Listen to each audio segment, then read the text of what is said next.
Сәлем достар, сарайыңда ашатын шаршағанды басатын шай болмайды ғаламда, самауырынның қара шайынан асатын дейді қазақ.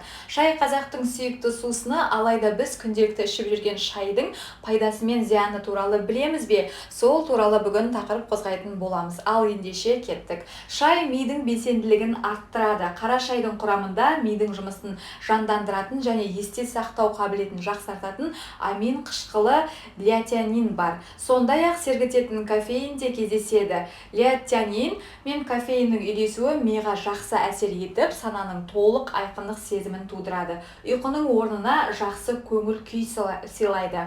Кофе мен шайдың айырмашылығы: кофе бірден қуаттандырады, бірақ бұл әсер бірнеше сағаттан кейін жоғалады. Қайда сергу үшін сізге тағы бір шыны-аяқ кофе керек болады. Осылайша кофеинге тәуелдік пайда болады, ал қара шай жұмсақ, серпіліссіз қуаттандырады. Баяу, бірақ денеге қауіпсіз әсер береді. Бұл бір тәулікке арналған энергияның кепілдендірілген өсімі. Жапондық және британдық ғалымдар тұтынылатын амин қышқылының мөлшері мен адам миының альфа толқындарының белсенділігі арасындағы тікелей байланысты анықтады. Зерттеулер көрсеткендей, миға қара шайдың пайдасы орасан зор. 50 миллиграмм леотианин шамамен 3 кесе шай мидың жұмысын мүмкіндігінше арттырады. Сонымен қатар, тыныштық пен релаксация жайында леотианин жауапты. Іріктемелі зейін шыңдалады. Бұл фондық тітіргеніштерге алаңдамай, маңызды бөлшектерге назар аударуға мүмкіндік береді. Иммунитетті көтереді. Қара шай құрамындағы танин антиоксидант рөлін атқарады. Бұл бос радикалдардың зақымдануын азайтады, демек ағзаның қартаюын бәсеңдетіп және иммундық жүйені нығайтады. Орташа қайнатылған шай суық тиген кезде температураны төмендетеді. Бірақ қара шайдың ағзаға зияны да болуы мүмкін. Суық тиген кезде қатты шай жапырақтарын ішу дене температурасын одан сайын жоғарылатуы мүмкін. Одан гөрі лимон мен әлсіз шай ішкен дұрыс. Сонда сіздің иммунитетіңіз вируспен белсенді күресе бастайды. Денені тазартады. Шай жапырақтарында радиоактивті заттарды сіңіретін және оларды организмнен шығаруға көмектесетін фенолдар бар. Қара шай сонымен қатар тамырларды токсиндерден тазартады. Олардың қанда пайда болуына жол бермейді. Жүректің жұмысын қалпына келтіріп, қан тамырларының қабырғаларын нығайтады және қан айналымын жақсартады. Ұзақ өмір сыйлайтын сусын. Құрамындағы С, Е, Д, ниацин және йод дәрумендерінің әрқайсында қара шай ұзақ өмір сүру сусыны ретінде танымал болды. Күніне бір кесе шай терінің күйін және жалпы әл қуатын жақсартады. Зат алмасуды қалыпқа келтіреді. Шай ішек микрофлорасын қалпына келтіреді, метаболизмді реттейді, асқазан сөлінің түзілуіне көмек береді. Егер сіз шайды дұрыс қайнатып, оны мөлшермен ішсеңіз, денсаулығыңызды едәуір жақсартуға болады. Сізге білуге тиіс шай туралы фактілер. Күніне 3 кеседен артық шай ішпеңіз. 4 кесе қанық шай ас қорыту жүйесін қоздырмайды, тек тітіркендіреді. Сонымен қатар, жүрек пен қан тамырларының шамадан тыс қозуы пайда болуы мүмкін.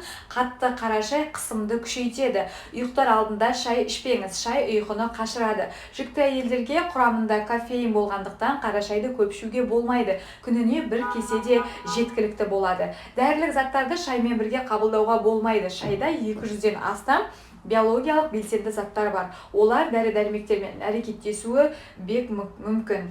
Қайнатқаннан кейін 1 сағат немесе одан да ұзақ тұрған шайды ішпеңіз. Күніне ең көп дегенде 3 кесе орташа қайнатылған қара шай ішіңіз, тек одан артық емес. Енді сүт қосылған шайға келетін болсақ, сүт қосылған шай талғап ішетін адамдардың сусыны. Десе де, сонау заманнан мал асырап бағу арқылы күн көретін қазақ халқы үшін сиыр сүтінің орны ерекше. Дүниеге шыр етіп келгеннен бастап ана сүтін, одан кейін сиыр сүтін жетін қазақ баласының санасында сусынның бұл түрі қалай ішсең де пайдалы деген ой қалыптасып қалған. Алайда шын мәнінде сүтті шайға қосып ішкен қаншалықты дұрыс, оның пайдалы және зиянды тұсы қандай, сол туралы білетін боламыз. Шетелдік ғалымдардың зерттеуіне сүйене отырып, ақ шайдың пайдасы мен кері әсерін анықтап көрді. Британдық ғалымдардың зерттеуіне жүгінетін болсақ, шын мәнінде сүт шайдың пайдалылығын төмендетіп, оның құрамындағы маңызды антиоксиданттарды 15-25%-ға дейін азайтады екен. Бұл дегеніміз сүттен бас тарту арқылы адамның денсаулығы едәуір жақсара түседі деген сөз.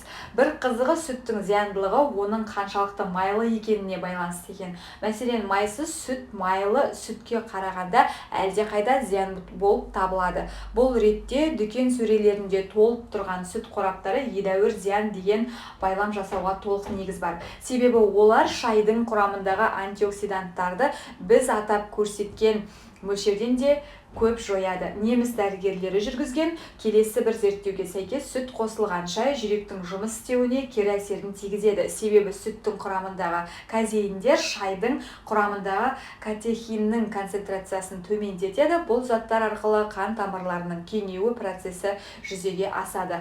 Ал ол гипертония дертіне немесе қан қысымының тұрақсыздығына әкеліп соқтырады екен. Десе де сүт қосылған шайдың құрамында адам денсаулығына қажетті мөлшерде кальций болады екен.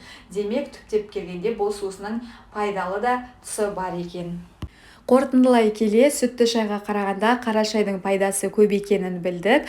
Ақпараттар кәдеңізге жарасын. Келесі видеода жүздескенше аман сау болыңыздар.